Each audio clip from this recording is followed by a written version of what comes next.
Des manifestants s'étaient réunis au centre-ville après l'intervention télévisée d'Emmanuel Macron. Jean-Baptiste Trogneux, 29 ans, rentrait à son domicile situé juste au-dessus de la chocolaterie familiale.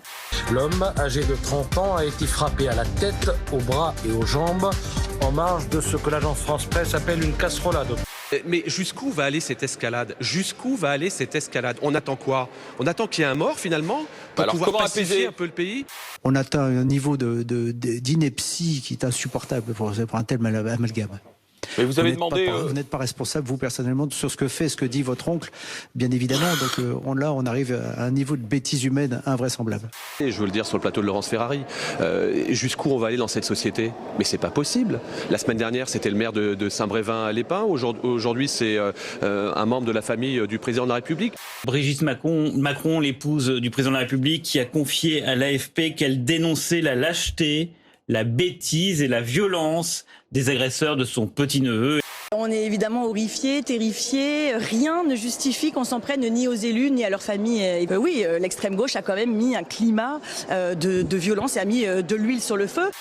Bien évidemment, c'est une agression inqualifiable, lâche, vous avez dit plusieurs personnes contre une seule, qui n'a pas sa place dans la démocratie. On ne règle pas ces différends politiques par des violences physiques sur des personnes. On ne règle pas ces comptes politiques en agressant des gens et je condamne cette agression avec la plus grande fermeté. Un jour, il y a le collaborateur d'une de nos députées qui a été passé à tabac comme ça autour du Stade de France par des gens d'extrême droite. De la même manière, je réprouve ce genre d'action. Mais il y a toujours un mais avec la France insoumise. Et ça, c'est intolérable. Parce que ça, c'est quelque part cautionner un acte en y trouvant une cause. Il n'y a pas à cautionner quoi que ce soit. La violence n'a pas place en démocratie, quelle qu'elle soit, et en particulier dans la nôtre. Il a été confronté à la brutalité, à la violence, à la bêtise. Et avec beaucoup de courage, ce jeune papa s'est interposé pour protéger sa boutique. Je souhaite avoir une pensée émue et exprimer un soutien que j'espère unanime dans notre Assemblée pour Yannick Moret, maire de Saint-Brévin-les-Pins en Loire-Atlantique. En tant qu'oncle, je considère ces actions comme absolument inacceptables. Et en tant que président de la République, elles sont inqualifiables.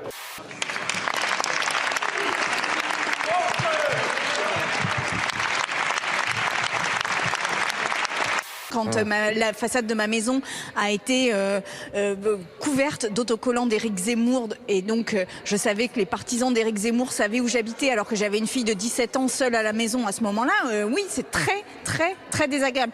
Le groupe démocrate est choqué que certains soient restés assis. Nous sommes scandalisés. Levons-nous!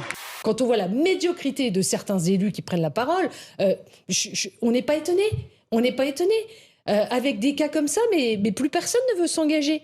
Et se dire, mais attends, je vais aller m'engager pour que ma famille soit en danger. La Première ministre, quant à elle, reçoit les syndicats aujourd'hui et demain. Premier à ouvrir le bal, Frédéric Souillot de Force ouvrière à 18h15, suivi de Laurent Berger pour la CFDT à 19h30. Donc ce qu'on va dire à la Première ministre, c'est d'abord on va lui parler des retraites, en disant qu'il y a un nouveau rendez-vous à l'Assemblée nationale le 8 et qu'il faut laisser le vote d'une proposition de loi. Il faut laisser faire ce rendez-vous, voilà. Et on va lui dire, il faut aussi réparer ce que vous avez un peu abîmé.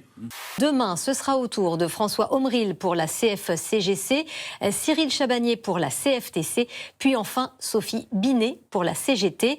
Si le dialogue n'a en réalité jamais été rompu avec les syndicats, nous nous réjouissons qu'il marque une nouvelle étape, formelle celle-ci, pour faire avancer concrètement les droits des salariés.